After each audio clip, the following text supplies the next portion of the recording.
For a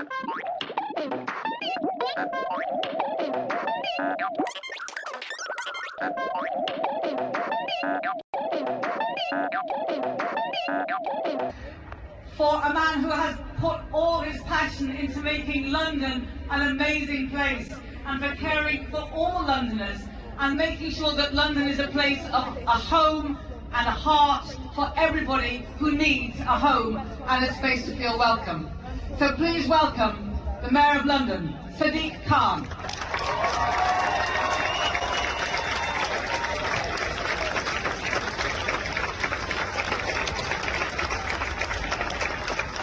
Well, today we are all Ukrainian. You know, a few days ago, President Zelensky, the president of Ukraine, asked people from across the world to take to the streets to show solidarity. Freedom. The hypocrisy is absolutely insane. And by the way, weren't people gathering in large crowds, killing millions of people, according to the media a couple of weeks ago? Now it's okay. Oh, because, you know, TV man says so. Again. All right. I guess we're just going to go along with that and shrug it off and pretend that all this is totally normal. I mean, this mayor was involved not that long ago with literally doing whatever he could to ban any protest, But by his own edict, he now stands for freedom and supports protests. It makes me sick to my stomach seeing the groupthink mentality and the push for the Great Reset. It is more than concerning. Är det kanske meningen att propaganda ska se så här B ut? Krig är en scam. Varför bombades inte Buckingham Palace eller 10 Downing Street eller regeringsbyggnader världen över i krig? De verkar bli besparade varje gång. A little past 8 p.m., British military units were alerted with the code name Cromwell, meaning the German invasion had begun. A state of emergency broke out in England. Even home defense units were put to the ready. By the end of the day, German planes had dropped 337 tons of bombs on London. Even though civilian populations were not the primary target that day, the poorest of the London slum areas, the East End, felt the fallout literally, from direct hits of errant bombs, as well as the fires that broke out and spread throughout the vicinity. 448 civilians were killed that afternoon and evening. Men görs det så här dåligt, eller vad man ska säga, med flit? Är det för att se hur långt man kan lura folk? För att kunna föra liksom statistik över hur man har en sån här naivitetsmätare. Hur långt har vi grusat folks omdöme nu? Och hur långt kan vi pusha nästa grej? Då kan man alltid backa tillbaka liksom. För varje... Om man går lite för långt. För det gör man ju på en vecka. Det är ju bara backa i media. Och dra lite andra grejer. Så glömmer folk bort. Yes and no. Yeah, okay. Even if we do stop it, even if the whole world wakes up that these guys are criminals, we pull them out of power, the problem is they get distracted so quickly. Sure. I mean, look how much, there was all this stuff coming out about the pandemic and everyone's waking up to the fact that it's a scam, and they just stage a war with Ukraine when there isn't even a real war going on there. Mm-hmm. You just got to tell them there is. Most people have got the attention span of a gnat. You know, which is what they've done, even through all the video clips, quick flashing video clips and all that sort of stuff. And like you said, that it's quite possibly avatars that they're not humans. Yeah, they'll just believe anything you tell. I really get that, yeah. And this is what they've done. Look at how the video clips, and they get shorter and shorter sequences. Like the creature with the shortest attention span on Earth was a goldfish, 8-second attention span. Now humans have excelled that. Now most humans have got a 6-second attention span. Wow. Yeah. which is why there's got to be so much pizzazz on the TV all the time to keep them occupied. Stimulation. So we are now reducing the attention span less than a goldfish. So all they got to do is state something, and you know, off they go. They forget about everything you just told them. So Men för att jag menar, vi får ju serverat det vi ska reagera på. Och det andra är dolt då. Det man kan vara säker på egentligen, det är ju att en überklass attackerar oss i alla länder.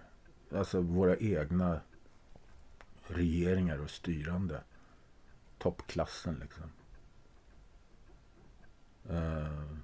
Det märker man ju på många sätt. Och så har det väl alltid varit.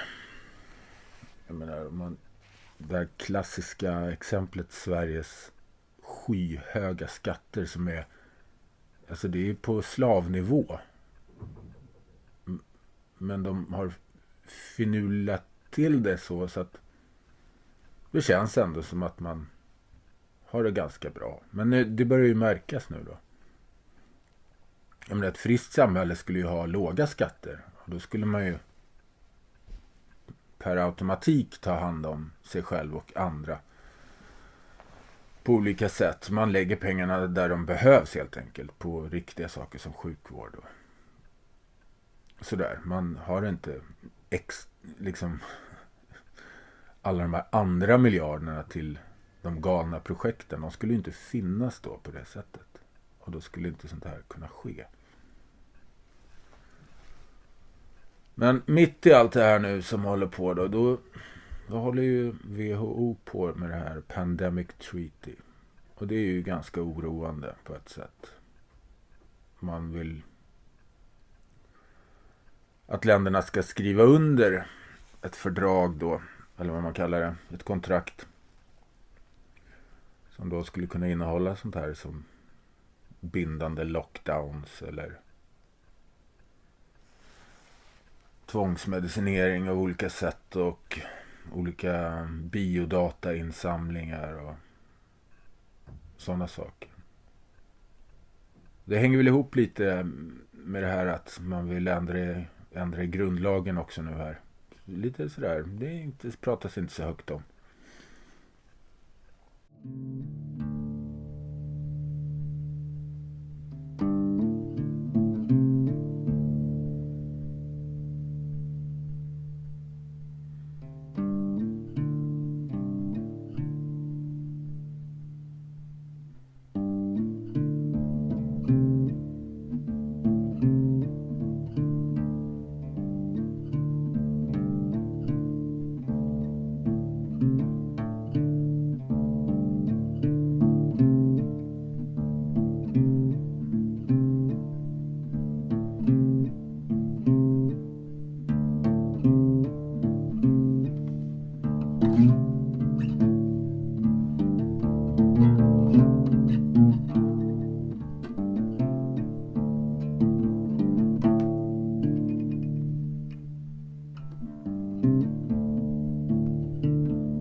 AIDS. AIDS, AIDS, AIDS. AIDS. Because the organigram is that at the head of all the agency and specialized program, and you can find it, go and Google organigram of United Nations to understand the Ponzi, the big organigram. The Secretary General is Guterres, is representing the UN Assembly, like an NGO. It is a UN, like what you're doing now. UN Assembly, and in the Assembly there is WHO every September in New York. So you see that you have to get out of everything. My guess, I'm being revolutionary, but it's not only getting out of WHO, because the climate change agenda and the 17 and 169 targets, that 169, no, the 17 objectives of the agenda of Sustainable Development Goals is something that also concerns us citizens very heavily.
We've got, am I correct, from this is Fari Hassan, am I correct when I understand you that this treaty effectively gives WHO the power to become a de facto world government, imposing their policies on governments around the world? They can thus override national constitutions. Yes, it is correct that in the pandemic guide, you can see at the end of this pandemic guide, the idea is that the member states, because there are other associate members, the private sector, within the one world, they will no longer be necessary because WHO has a constitution. So why have another constitution? And so everybody's together in this big family, and there is only a one world and one constitution. It's correct. We have to see how. Oh, I can give you a clue, because I found out something is that they are mentioning very much the framework, WHO framework convention on tobacco control. And this, look, they are taking this as a model imposed on the whole world, one convention like the one on tobacco control, but we are the tobacco. It is our constitution at stake, it's not the tobacco. So know this, so you go and have a look at what they're doing to eliminate our constitutions. And another one from the newsroom, can we vote no confidence in WHO as citizens of this world? Absolutely. Today, absolutely. It's gross lies. It's systematic ethical fraud to have WHO selling a vaccine that is experimental. You imagine that the product is an experimental research that has not been tested. It's being sold. It is given access to everybody, and it is. Yes, of course. There's a question from one of your Swiss countrymen. Does the treaty not have to pass by a national vote before being adopted, even if we are a member state? Very good question. Well, I was just a week ago in a Winterthur and they wanted me to intervene on this. I said I will only intervene if there are Swiss lawyers.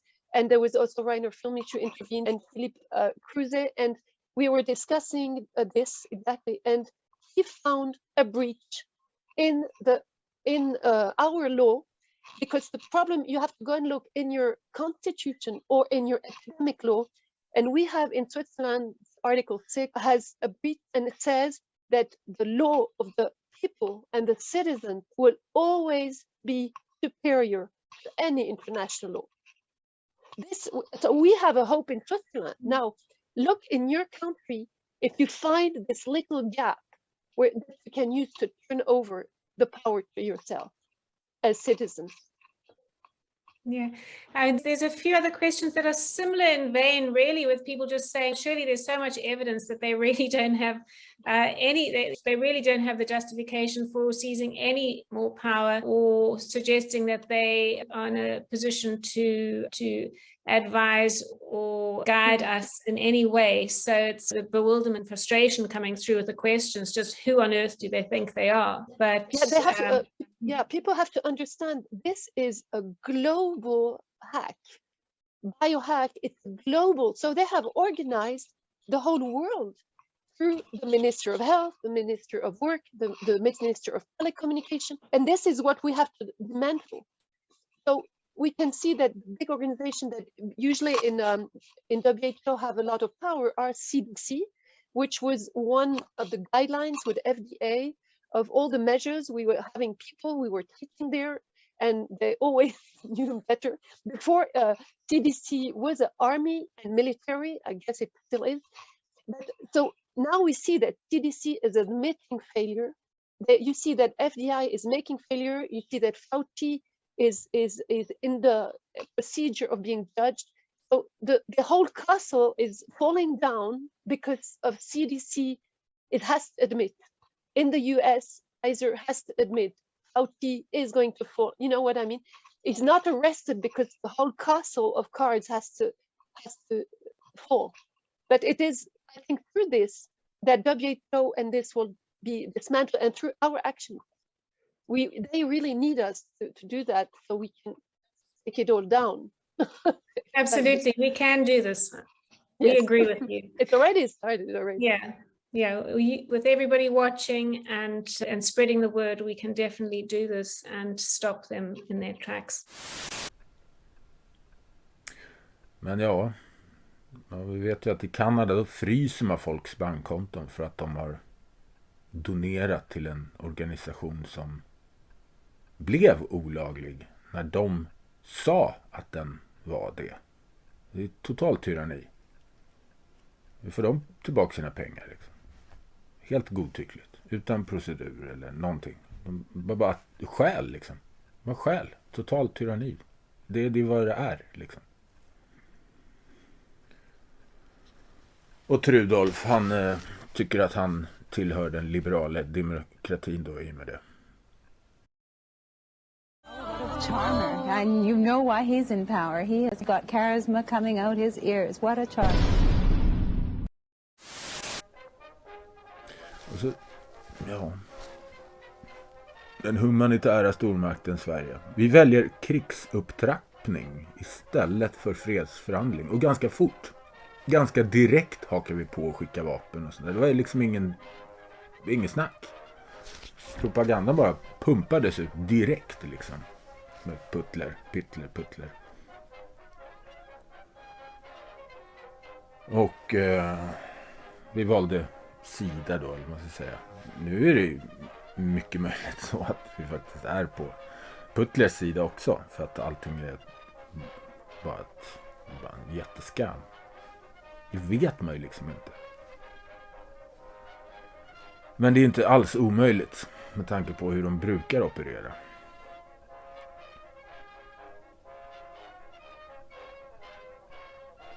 Och så suckar man då över att nu skummar det kvinnor och barn här.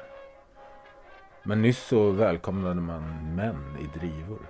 Köpte bostadsrätter åt dem. Skit struntar i ålderskoll eller identiteter, ingenting. Utvisar inte våldtäktsmän och mördare. Det är nästan så man skulle kunna, om man var en sån där så kallad konspirationsteoretiker som snart kommer bli förbjudet om de får som man vill, om man blir uppjagad, uppsökt och inspärrad eller vad det nu kan vara.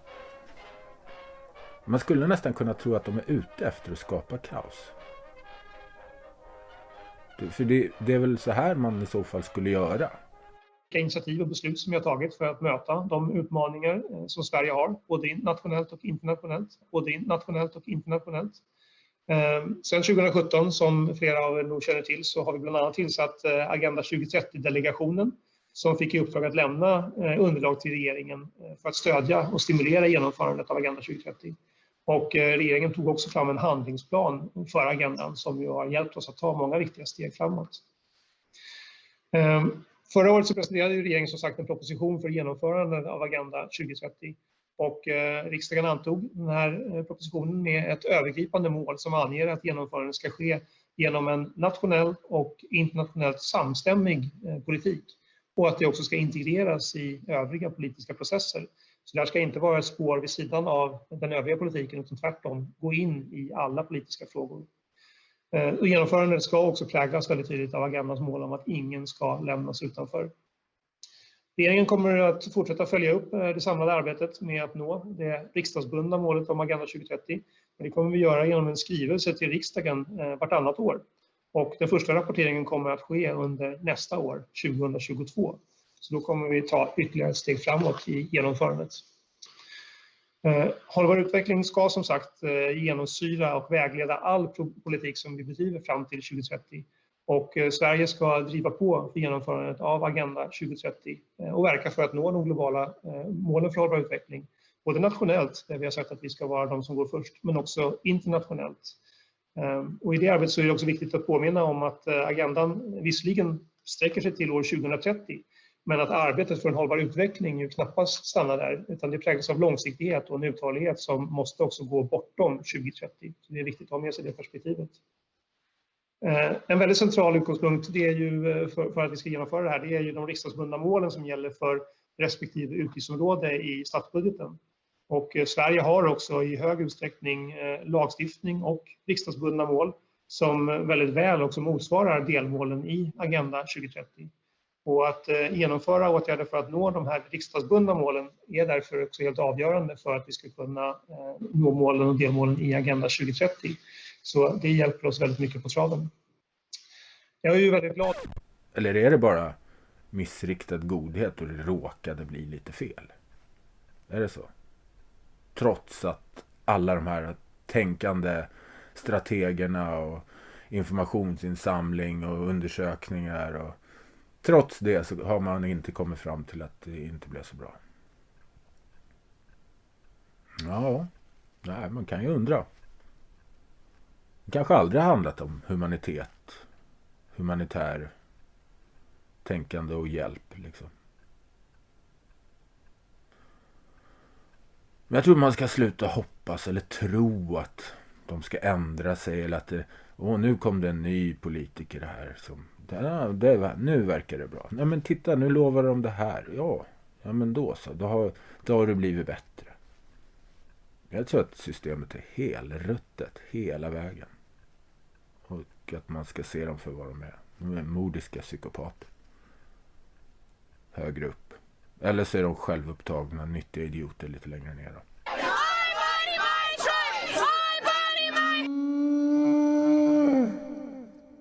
DDR kallade sig själva för demokrater. Vad är det? Deutsche Demokratische Republik eller något sånt där. Så det här demokratiordet har ju blivit... Det är ännu ett ord som har blivit helt ihåligt och inte betyder något längre. Och hans skådisen i Ukraina förbjuder oppositionspartier och media. Det är demokratiskt. Не матиме успіху, але отримає жорстку відповідь.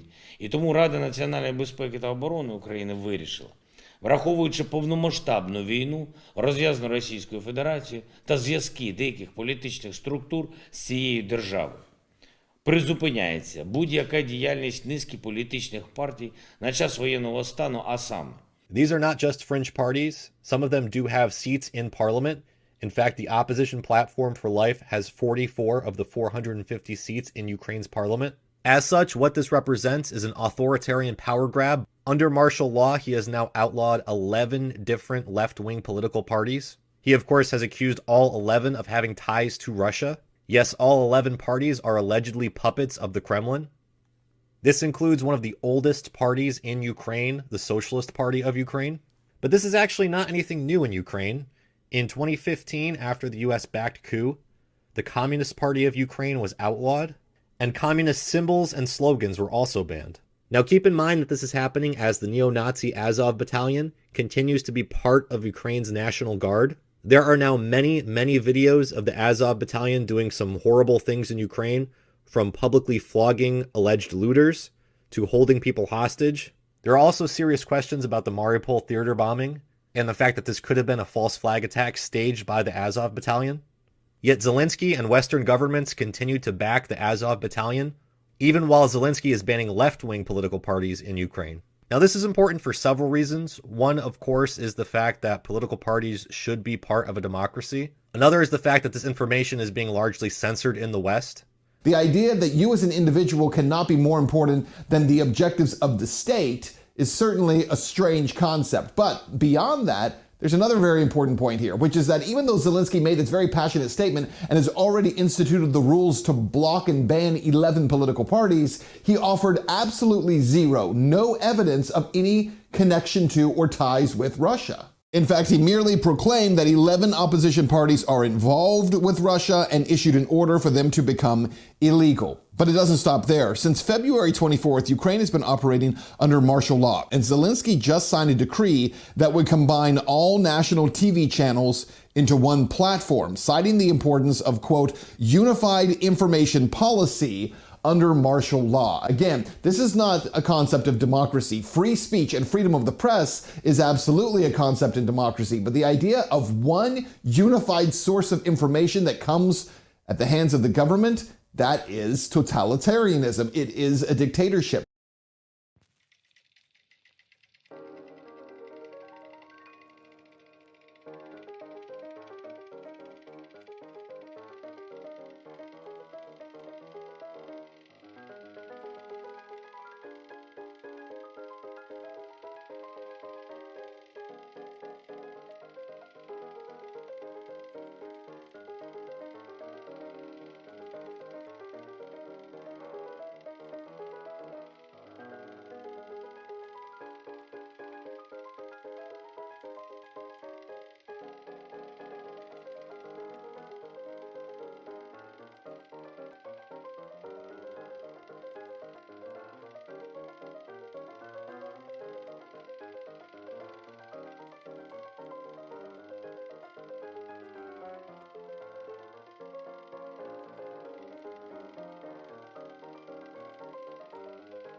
Men ja, maffiaväst stödde både Hitler, Saddam, Al-Qaida, IS och så vidare och så vidare och så vidare. Lenin. Så ja, vad kan vi lära oss av den historien? Kan det vara så att det upprepas eller? Men så, nu har ju då Ryssland orimliga krav här då. Sluta bomba ryssar i rysktalande delar och sluta placera missiler på gränsen, sluta hetsa med NATO etc. Sluta tränger på så att säga. Sen vet vi då inte som sagt om det är ett spel, att det är samma klubb ändå så att säga. Försvarar ingen som sysslar med krig faktiskt. Jag försöker belysa det att sjuka i det här. Jag tror att de här ledarna, de måste ju alltid ständigt peppas liksom. Och de får gå på sina möten och de får sina mutor och sådär. Så liksom inte tvivlet sätter in här. Men ja, så skulle det här vända på, alltså de kommer ju aldrig erkänna på något sätt, utan det här är ju det är deras natur. Det här är inget som, det här är inga typer man når med liksom för att vädja efter empati eller sanning eller sånt där, utan det är en helt annan sorts typ.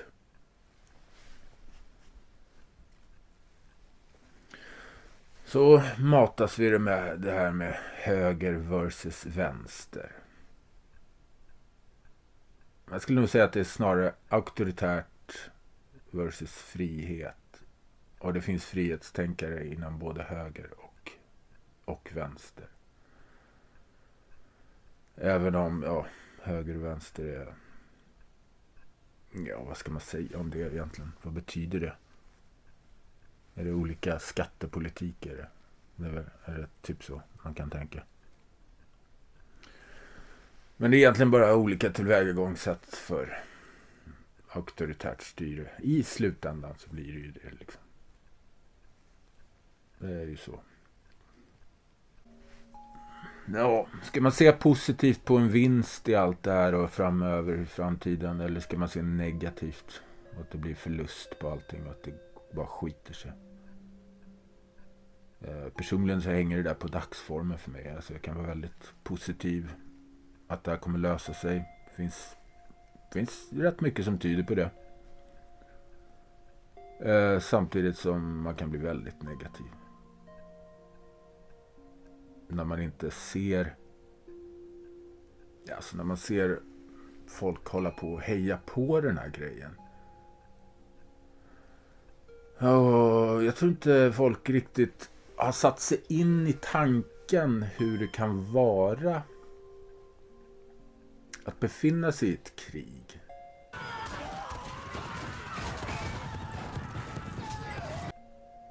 På riktigt alltså. Eller ens befinna sig i utkanten av ett krig där du kanske inte har kulor som viner och skjuter ner dina nära och kära och dig själv. Men du kanske sitter i en sits där du inte har värme eller mat och lever in i någon slags riot-kaos istället med total laglöshet. Like, there's no reason for this officer to keep doing that, but he's doing it.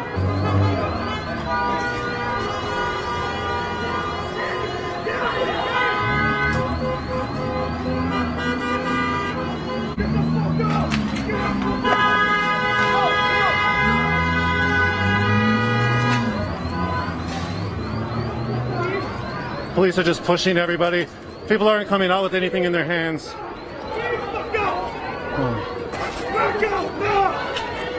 They're definitely more rough. This shit crazy out here, bro. We still be shooting each other, period.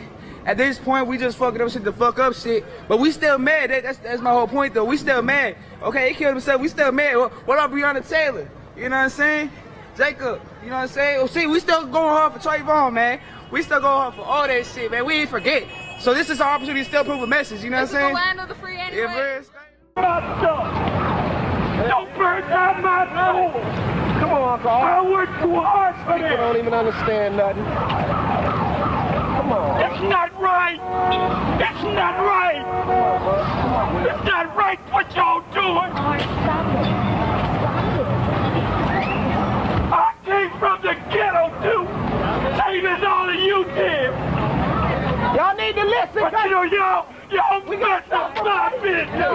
And you call it black power. You mad at the white man. Why destroy my business?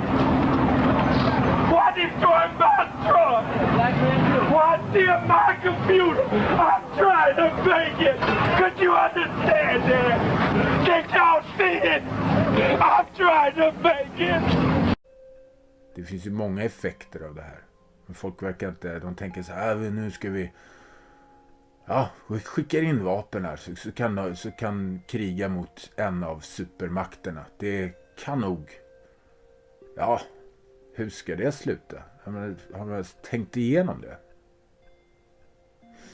We're going to be aware of what's happening to us so we have the real narrative to counter their engineered collapse and their engineered virus that's supposed to bring in their new cashless society and their universal basic income that can only happen once they've collapsed things. They're writing books about it. They give speeches about it. I can play you hours of clips of Davos Group with Klaus Schwab and others saying, why do we need so many people? We need to get rid of people.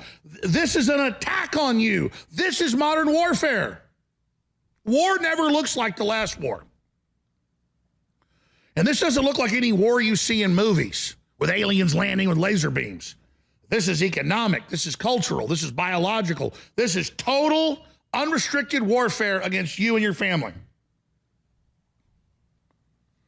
Folk är så skadade av all den här propagandan som vi har levt i de senaste åren. Alltså. Så det borde vara självklart att man ska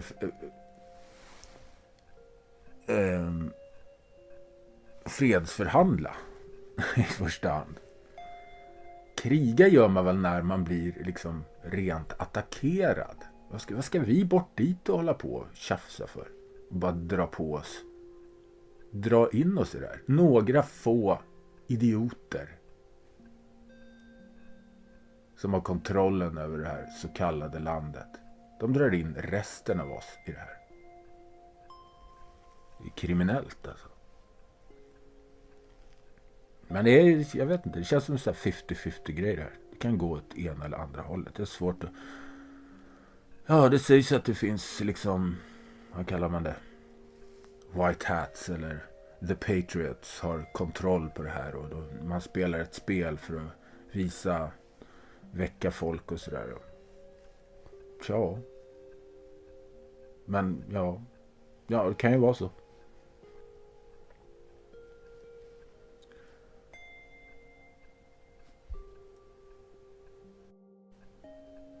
Men jag trodde att vi i Sverige hade en sån här, att det fanns i lag att vi ska inte sälja vapen till krigförande länder. The book also confirms that emails released by the Swedish government also match emails from the laptop.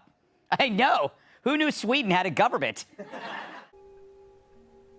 Fast det är klart, om man ger bort dem, då har man ju inte sålt dem. Så då kan man ju komma runt det där kanske. Man kan ta betalt på annat sätt. Inte en direkt transaktion på det sättet. Utan man kan lova varandra lite olika tjänster och gentjänster. Så kan man göra. Alltså kan man starta såna här, vad kallar man det? Fake bulvan vapenfabriker neråt där som man gjorde förut, va?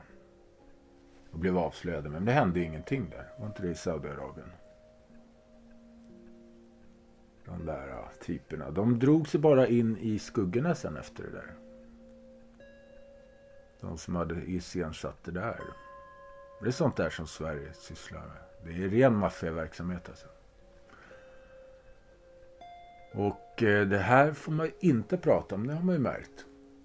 Nu är vi farliga, vi konspirationsteoretiker och foliehattar. Vi som vill ha fred och frihet, för det är ju väldigt farligt. Det kan ju till och med vara våldsbejakande att vilja ha fred. Det låter nästan som det. Man pratar om fred och att vi ska kunna enas. Det låter väldigt våldsamt faktiskt. Det kanske är så att man döljer vad man egentligen menar. Och sen så egentligen så springer man ut och spränger någonting sen. Det kan ju vara så.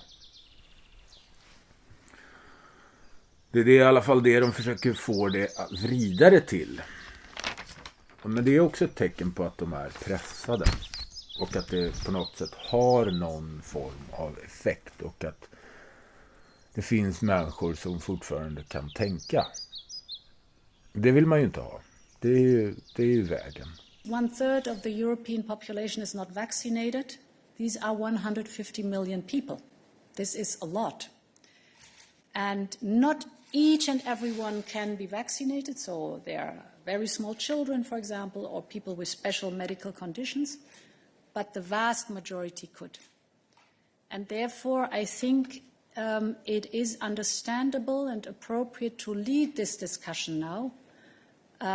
How we can encourage and potentially think about mandatory vaccination within the European Union. This needs discussion.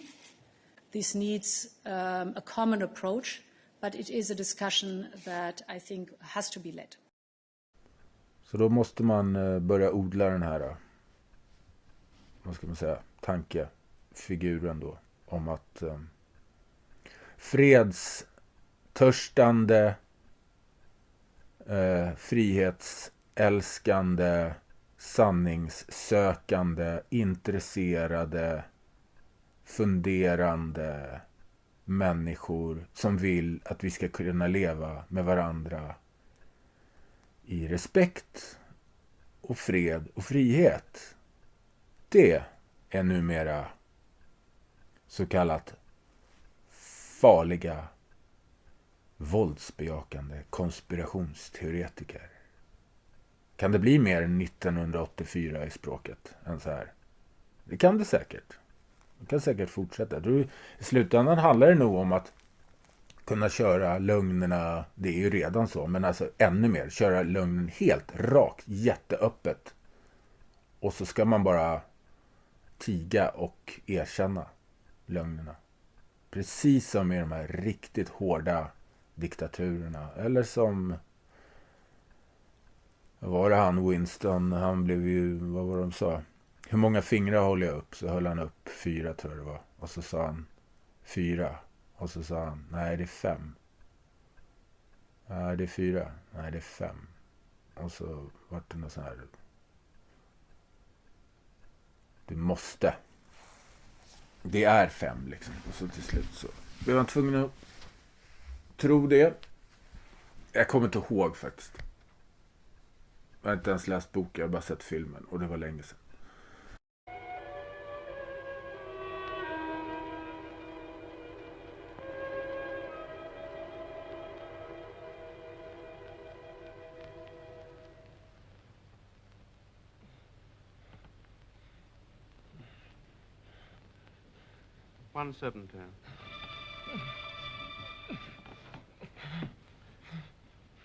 Do you remember writing in your diary that freedom is the freedom to say 2 and 2 make 4? Yes. How many fingers am I holding up, Winston?